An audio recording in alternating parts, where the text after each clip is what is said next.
Hello friends, मैं भुवनेश्वर और मैं आपका स्वागत करता हूं। आज इस वीडियो में आज का सेशन बहुत ही इम्पॉर्टेंट है। हम पढ़ने जा रहे हैं स्टेट मनोदशा के बारे में। स्टेट एक ऐसा कंडीशन को बताता है जो हमारे लाइफ में परिणाम को जन्म देता है, परिणाम को उत्पन्न करता है। आपको जाने या अनजाने में ऐसे परिणाम मिलते होंगे लाइफ में जिससे आप आश्चर्यचकित होते होंगे। हमारे लाइफ में हमेशा परिणाम आ ही रहे हैं, लेकिन हम जानेंगे कि हमारे लाइफ में जो आउटकम है, जो रिजल्ट्स आते हैं, वो कैसे हमारे माइंड से होते हुए हमारे बॉडी में कैसे पैदा होती है और क्या कारण है उसके पीछे। अगर जाने अनजाने में भी आप अच्छे या बुरे परिणाम अपने लाइफ में पा रहे हैं तो उसका हम रूट कॉज आज हम जानेंगे। दोस्तों, तो सबसे पहले आप ये चीज़ समझिए कि हमारे जो बाहरी जीवन में जो भी घटनाएं घटती हैं उसे मान लीजिए आप इवेंट 2 बोलते हैं। इवेंट 2 का नाम देते हैं। चाहे आप किसी को देखते हैं, कोई भी चीज़ों को आप वहाँ घटना आपके साथ घट रही है, इसको हम इवेंट 2 का नाम देते हैं। हम खाना खाना, किसी के साथ वार्तालाप करना, ऑफिस जाना, काम करना, जो बाहरी दुनिया में आप जो भी चीज़ कर रहे हैं उसे आप इवेंट 2 का नाम देते हैं। इस इवेंट 2 को हम अपने अंदर, माइंड के अंदर, हम 5 इंद्रियों के थ्रू, 5 सेंसेस के थ्रू हम लेते हैं। इस 5 सेंसेस को हम बोलते हैं विजुअल सेंसेस, जिसके द्वारा हम देखते हैं, और उसके बाद है ऑडिटरी सेंसेस, जिसके द्वारा हम सुनते हैं, और उसके बाद है हमारा फीलिंग का सेंसेस, जिसको काइनेस्थेटिक भी बोलते हैं। जो फीलिंग होता है वो हमारे नर्व सिस्टम में होता है, हमारे मसल्स में होता है, जिसको मस्कुलर सेंस भी बोलते हैं। और उसके बाद होता है हमारा गैस्टेटरी सेंस, जिसको हम टेस्ट का भी बोलते हैं। हम टेस्ट करके जानते हैं कि हमारे लिए कुछ अच्छा है या बुरा है। ये सेंसेस हमें मिलता है। और उसके बाद होता है ऑल्फैक्टरी सेंस, जिसे हम सूंघ के भी हम अच्छे या बुरे चीज़ का पता लगा सकते हैं। अगर देखा जाए तो ये जो सेंस है ये ज़्यादा उपयोग नहीं करते हैं। हम केवल 3 सेंसेस के बारे में बात करेंगे, 3 इंद्रियों के बारे में बात करेंगे, विजुअल, ऑडिटरी और ये काइनेस्थेटिक। फीलिंग्स को हम काइनेस्थेटिक के रूप में बात करेंगे। तो आप देखिए कि विजुअल्स जो होती है, आप जितने भी चीज़ों को देख रहे हैं आज अपने आँखों से, ये बहुत सारी चीज़ों को आपको दिखाती है, लेकिन हमारी जो अवेयरनेस जहाँ जाती है वही चीज़ों को पिकअप करती है। हमारा माइंड 25 लाख्स 2.5 मिलियन डेटा को पर सेकेंड ये अपने अंदर लेता है, लेकिन आपकी अवेयरनेस में केवल 25 बिट्स के डाटा को ही देता है। दोस्तों, मैं बताना चाहूँगा कि जो हमारी सेंसेस है, हालांकि बहुत सारी डेटा को अंदर लेता है, लेकिन इसको अगर वो मान लीजिए पूरा डेटा को अगर लेता था तो आपको कोई मीनिंग नहीं बनता था आपके माइंड में। एक हैफाजोडली बहुत सारे एक ढेर हो जाता था इन्फॉर्मेशन का। इसलिए कोई भी चीज़ों को एक मतलब, एक मीनिंग देने के लिए आपकी जहाँ अवेयरनेस जाती है उन्हीं चीज़ों को ये ज़्यादा उठाता है और चीज़ों को प्रोसेस करता है। ऑडियो में लीजिए कि ऑडियो सेंसेस के थ्रू आप आवाज़ कैसी है, टोनलिटी कैसी है, उसमें कितना वॉल्यूम है, ये सभी चीज़ों को आप जानते हैं। आप फीलिंग्स लेंगे तो फीलिंग्स में आप अपनी स्किन से, मस्कुलर से कैसी उसकी टेम्परेचर है, प्रेशर है, उसकी टेक्सचर कैसी है, ये सभी चीज़ों को आप जानते हैं। और जो विजुअल, ऑडिटरी और फीलिंग के द्वारा जो भी चीज़ें हमारे माइंड में जाती है तो ये डायरेक्ट हमारे माइंड में नहीं जाती है। ये एक प्रोसेस कॉल्ड फिल्टर की से गुजरती है, जिसे हम डिलीशन, डिस्टोर्शन और जनरलाइजेशन प्रोसेस बोलते हैं। या फिर ये मिटा देती है, या उसको तोड़ मरोड़ कर देती है, या उसका सामान्यकरण कर देता है। ये कैसे होता है कि जो भी इन्फॉर्मेशन मान लीजिए आप ले रहे हैं, आप कहीं घूमने गए हैं, राइट, आपको बचपन से कोई भी चीज़ें पढ़ाते जा रहा है, बचपन से एजुकेट किया जा रहा है आपके इंस्टीट्यूट में, आपकी जो बिलीफ सिस्टम बनी हुई है उसके आधार पर ये डिलीशन, डिस्टोर्शन और जनरलाइजेशन करता है। जैसे कि हम देखें कि मान लीजिए आपकी एक ऐसा है कि आपकी जो जैसी एजुकेशन रही है बचपन से, राइट, आपका अध्ययन, जैसे आपको लोग, आपके नियर और डियर जितने सराउंडिंग्स में हैं वो क्या एजुकेट कर रहे हैं, आपके माइंड में क्या बोल रहे हैं, उसके आधार पर ये डिलीट करेगा। मान लीजिए आपको बोल रहा है कि कोई पैसा खराब चीज़ होता है, आपको बचपन से यही एजुकेशन मिलता है कि पैसा ख़राब चीज़ होता है, ज़्यादा पैसा ख़राब चीज़ होता है। तो आप जब भी कहीं पर ज़्यादा पैसे की बात होगी तो आपका माइंड वहाँ पर वो चीज़ों को डिलीट करना चालू करेगा, चीज़ों को तोड़ मरोड़ के प्रस्तुत करेगा, डिस्टॉर्ट करेगा कि पैसा ख़राब होता है। आपने उसको अनुभव नहीं किया लेकिन वो ख़राब होता है करके उसको डिस्टॉर्ट करके देगा। हालांकि पैसा वहाँ पर अच्छा न बुरा है, लेकिन आपके लिए एक डिस्टोर्शन पैदा करेगा। वही आप ये जनरलाइज कर देगा कि मुझे वहाँ जाना नहीं है। तो चीज़ें वैसी एजुकेशन पे डिपेंड होती है। और वैसे ही हम बात करते हैं बिलीफ की, आपके विश्वास कैसी चीज़ों पे है। हम बचपन से हमारी माइंड ट्रेनिंग होते हुए आती है कि हमारे नियर डियर रिलेशंस में जितने लोग हैं, सोसाइटी, इंस्टीट्यूट, कॉलेज, ये सभी चीज़ों से हमारी एक बिलीफ पैदा हो जाती है कि हमारे लिए क्या काम करती है, हमारे लिए क्या काम नहीं करती है। क्योंकि हम अधिकतर दूसरों का सुन के ही हमारे माइंड को प्रोग्राम करते हैं, तो हम चीज़ों को खुद भी एक्सपीरियंस कम करते हैं और चीज़ों को दूसरे के परसेप्शन से लेके हम एक बिलीफ बना लेते हैं कि मान लीजिए अंधेरे में जाना ठीक नहीं होता है। ये एक बिलीफ है एक बच्चे का। तो जब भी वो अंधेरा होगा तो उसका इंटरेस्ट कम कर देगा, वहाँ पर डिलीशन लाएगा और वहाँ डिस्टोर्सन भी लाएगा और जनरलाइज ला के उसको जाने से मना करेगा। हालांकि वहाँ पर जाकर भी उसे बहुत कुछ खजाना या बहुत कुछ अच्छे चीज़ मिल सकते हैं। तो ये हमारी बिलीफ काम करती है। चीज़ों के लिए आप कैसे बिलीफ पैदा किए हैं बचपन से, ये आपके उसके आधार पर डिलीट, डिस्टोर्शन और जनरलाइजेशन ये फिल्टर को लाता है। तो आप यहाँ पर देख रहे हैं कि जो भी इवेंट्स हैं वो आपके विजुअल सेंसेस, ऑडियो सेंसेस और फीलिंग सेंसेस के द्वारा आपके माइंड में जाने के पहले ये जो फिल्टर सिस्टम है, डिलीशन, डिस्टोर्शन और जनरलाइजेशन, इसके द्वारा गुजरती है। और ये जो ये जो फिल्टर सिस्टम है, ये आपके इन कारणों पे एजुकेशन कैसी हुई है, आपकी बिलीफ सिस्टम कैसी है, और थर्ड चीज़ है आपकी आइडेंटिटी कैसी है। आपकी आइडेंटिटी कैसी है। मान लीजिए आप जेंडर हैं, आप जेंडर में आप देखेंगे कि आप मेल हैं या फीमेल हैं। तो फीमेल हैं तो मेल लोगों के साथ बैठने में आपको थोड़ी सी वहाँ हिचकिचाहट होगी, एक हेजिटेशन फील होगी कि मैं वहाँ कैसे जाऊँ, क्योंकि वहाँ पर हमारी आइडेंटिटी काम करेगी। तो यहाँ पर अगेन आपकी डिलीशन, डिस्टोर्शन और जनरलाइजेशन काम करेगी। आप एक सोशल फिगर हैं तो आपको कहीं पर कुछ काम ऐसे आपके बिलीफ में पड़े होंगे कि सोशल फिगर, सोशल पर्सनालिटी के लोगों को ये काम नहीं करना चाहिए, तो फिर वो आपकी डिलीशन, डिस्टोर्शन और जनरलाइज के लिए काम करेगा। तो ऐसे हमारी आइडेंटिटी कैसी होती है वैसे ही हमारी बिहेवियर हमारे आउटकम को भी फिर जन्म देगी। क्योंकि हमारी जो आइडेंटिटी होती है वो एक चादर के समान होती है और यही एक चादर हमारे शरीर से एक व्यवहार को जन्म देती है। मान लीजिए आप देखिए कि आप घर में आपके लेडीज़ होते हैं, आपकी हमारे माँ होते हैं, बहन या पति या पत्नी, ये सभी लोगों को देखिए कि हमारी इन लोगों के प्रति हमारी व्यवहार अलग अलग होती है, क्योंकि हमारी आइडेंटिटी अलग होती है। हम माँ के लिए बेटा होते हैं, बहन के लिए भाई होते हैं, पत्नी के लिए पति होते हैं और बेटी के लिए बाप होते हैं। आप सोचिए कि अलग अलग आइडेंटिटी में हमारे व्यवहार अलग अलग होते हैं। वही आप समझिए कि मान लीजिए आपकी आइडेंटिटी को आप यहाँ भूल जाते हैं, आपकी पहचान को यहाँ भूल जाते हैं, तो आप सोचिए कि आपकी व्यवहार कैसी होंगी, आपकी बिहेवियर कैसी होंगी। आपकी बिहेवियर बहुत ही बेकार होंगी और ये लोग आपको एक्सेप्ट नहीं करेंगे। तो यही है कि आइडेंटिटी जब भी हमारी जैसी होती है वैसी हमारी डिलीशन, डिस्टोर्शन और जनरलाइजेशन ऐसे करके ये हमारी चीज़ों को जन्म देती है। वही हम बात करते हैं कि आपकी वैल्यूज़ कैसी है, आप क्या चीज़ों को इम्पोर्टेंस देते हैं अपने लाइफ में, ये भी ज़्यादा इम्पोर्टेंट है। जैसे कि मान लीजिए आप जा रहे हैं कहीं और कोई चीज़ों को आप इम्पोर्टेंट नहीं देते हैं। मान लीजिए आप कोई स्पोर्ट्स खेलने को इम्पोर्टेंट नहीं देते हैं, आपको पढ़ना इम्पोर्टेंट है, तो आप स्पोर्ट्स के लिए ज़्यादा आपकी जो भी डेटा आपको मिलेंगे तो उसके लिए डिलीशन, डिस्टोर्शन और जनरलाइज कर देगा। ये चीज़ें आपके लिए काम करेंगी। और वहीं एक और फैक्टर है, ये है आपकी आउटकम, परिणाम। आप क्या परिणाम अपने माइंड में लेके चलते हैं उसके आधार पर ही डिलीशन, डिस्टोर्शन और जनरलाइजेशन ये आपका माइंड करता है।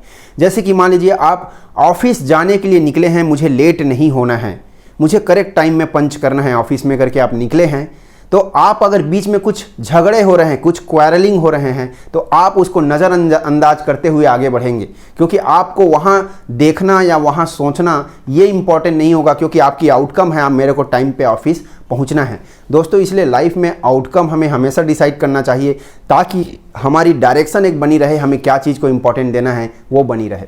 तो ये चीज़ें जब होती हैं, डिलीशन, डिस्टोर्शन और जनरलाइजेशन, उसके बाद में यह हमारे माइंड में आती है, और इसको जो हमारे माइंड में आती है उसको हम बोलते हैं इवेंट 2।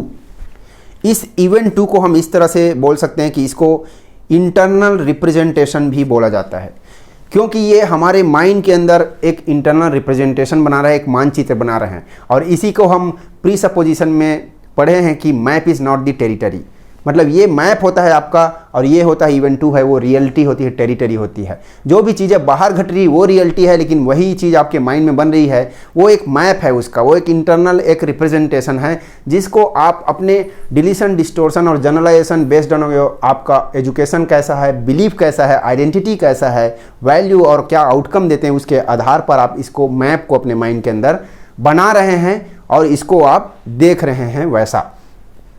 तो ये चीज़ें हम इसको सेकंड नाम ये भी बोलते हैं कि ये एक सब्जेक्टिव एक्सपीरियंस होता है, सब्जेक्टिव एक्सपीरियंस, क्योंकि ये होता है, ये विषय से संबंधित आपको एक अनुभव देता है। और इसको हम और भी एक नाम देते हैं, ये बोलते हैं ऑब्जेक्टिव एक्सपीरियंस। ऑब्जेक्टिव एक्सपीरियंस इसको बोलते हैं वस्तु से संबंधित, और ये है विषय से संबंधित, तो इसको सब्जेक्टिव एक्सपीरियंस भी बोलते हैं। और यहाँ से आप देखेंगे कि आपको जो आपकी इंटरनल रिप्रेजेंटेशन जो बनती है, तो ये हमारे ब्रेन में एक इमोशनल स्टेट को जन्म देती है, एक मनोदशा को जन्म देती है, जिसको हम बोलते हैं स्टेट, या इसी को हम बोलते हैं हिंदी में मनोदशा बोलते हैं, इसी को हम बोलते हैं फॉर्म भी बोलते हैं, या इसी को हम बोलते हैं ग्रूम भी बोलते हैं, राइट, जोन भी बोलते हैं। तो ये सभी अलग अलग इसके नाम हैं।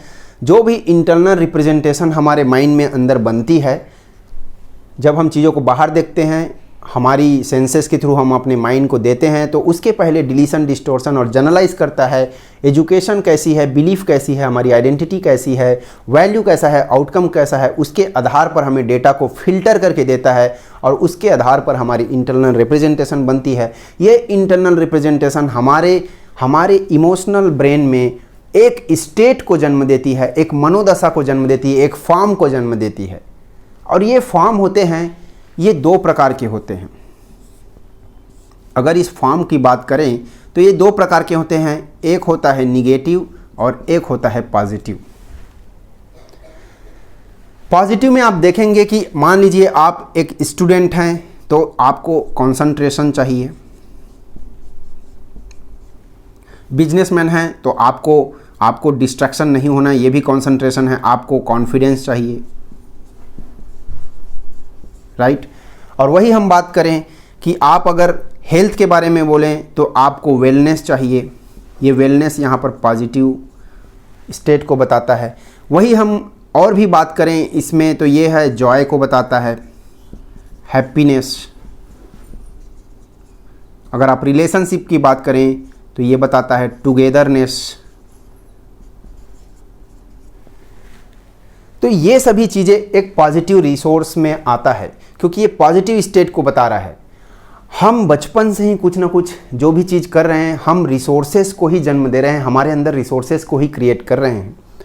डिपेंड करता है कि आप कौन से रिसोर्सेस को, अगर आपके जो रिसोर्सेज हैं वो अच्छे परिणाम को, अच्छे स्टेट को जन्म दे रहे हैं, जैसे आप कुछ ऐसे हैं कि कंसंट्रेशन के हैं, आपके पास कॉन्फिडेंस के हैं, वेलनेस के हैं, जॉय के हैं, हैप्पीनेस के हैं, टुगेदर के हैं, तो ये एक पॉजिटिव रिसोर्स कहलाता है। और इसको ही हम रिसोर्सफुल स्टेट कहते हैं। क्यों? क्योंकि ये हमें एक रिसोर्सफुल चीज़ों को जन्म देता है। हमारे लाइफ में जो अच्छे घटे, हमें अच्छे परिणाम दिए हैं, वो केवल इस रिसोर्सेज के कारण हुए हैं। हमारे माइंड में जितने भी चीज़ें आज तक प्रोग्राम हुई है वो केवल रिसोर्सेज ही हैं। वही हम बात करें इस साइड का, तो कंसंट्रेशन का अगर है तो ये डिस्ट्रैक्शन आ जाता है। निगेटिव में, निगेटिव जो स्टेट है वो डिस्ट्रैक्शन का है। कॉन्फिडेंस है उसका डिप्रेशन आ जाता है, राइट। कन्फ्यूज़न हो जाता है, कन्फ्यूज़न आ जाएगा। इलनेस, बीमारी। Joy, fear. फ्रस्ट्रेशन और लोनलीनेस, अकेलापन। ये सभी चीज़ें निगेटिव स्टेट को बताता है। हमारे लाइफ में निगेटिव रिसोर्सेज भी होते हैं, पॉजिटिव रिसोर्सेज भी होते हैं। जो भी लाइफ में हमारे साथ घट रहा है ये केवल हमारे रिसोर्सेज के कारण ही है। इस रिसोर्सेज का ओरिएंटेशन कैसा है, क्या पॉजिटिव है कि निगेटिव है, आप कौन से मनोदशा में हमेशा रहते हैं, उस मनोदशा के रिसोर्सेज को ही आप अप्रोच कर पाएंगे, एक्सेस कर पाएंगे। मान लीजिए आप ये ऐसा समझिए कि अगर आप पॉजिटिव रिसोर्स में हैं, पॉजिटिव स्टेट में हैं, तो ये मानिए कि आपके पास करोड़ों रुपीस हैं और उसका चाबी भी आपके पास है, उस अलमारी का चाबी भी है आपके पास। आप हर चीज़ों को एंजॉय कर पाएंगे। आप अगर कंसंट्रेशन है तो आप कॉन्फिडेंस भी रहेंगे, आप कॉन्फिडेंस है तो आप हेल्दी भी रहेंगे, वेलनेस को, खुशी को भी इंजॉय करेंगे और एक अच्छे रिलेशनशिप को भी इंजॉय करेंगे। ये सभी पॉजिटिव रिसोर्सेज के हैं, इसलिए इसको रिसोर्सफुल स्टेट बोलते हैं और इसको रिजॉल्व्ड स्टेट भी बोला जाता है, क्योंकि ये रिजॉल्व है, ये आपके मेमोरीज में ज़्यादा सेव नहीं होंगे, ये रिजॉल्व हैं, कहीं पड़े नहीं होंगे आपके बॉडी में। वही हम बात करते हैं निगेटिव स्टेट का, जहाँ पर आपको डिस्ट्रैक्शन है, डिप्रेशन है, कन्फ्यूजन है, इलनेस, फियर, फ्रस्ट्रेशन, वेलनेस, ये जब सभी चीज़ों को हम अनरिसोर्सफुल बोलते हैं, क्योंकि ये हमारे लाइफ में रिसोर्सफुल नहीं है, ये अनरिसोर्सफुल है। ये हमारे चीज़ों को हमसे छीनने का काम करता है। अगर आप देखेंगे कि आपकी डिस्ट्रैक्शन की आपकी स्टेट है तो आपको डिप्रेशन भी हो सकता है, कन्फ्यूज़न भी हो सकता है, आप बीमार भी पड़ सकते हैं, आपको डर भी पैदा हो सकती है, आप फ्रस्ट्रेशन में भी जा सकते हैं, डिप्रेशन में जा सकते हैं, अकेलेपन में भी सता सकते हैं। इसलिए इसको अनरिजॉल्व्ड बोलते हैं, अनरिजॉल्व्ड स्टेट भी इसको बोलते हैं। अनरिजॉल्व्ड इसलिए क्योंकि ये आपकी मेमोरी में पड़े होंगी, ये आपकी मेमोरी में पड़े होने के कारण ये आपको पास्ट की मेमोरी एक पेनफुल मेमोरी भी बन सकती है, आप में एंग्जाइटी पैदा कर सकती है और ये हमेशा आपके माइंड में चलते ही रहता है और ये आपके लिए एक डिस्ट्रैक्शन और कन्फ्यूज़न का काम करते रहता है। इसको अगर आप समझना चाहते हैं तो ऐसा समझिए कि आपके पास अगर आप कितने भी स्किलफुल हों, अगर आपके पास करोड़ों रुपीस भी हैं लेकिन उसका चाबी आपके पास नहीं है तो आप ऐसा समझिए कि आप निगेटिव स्टेट में हैं।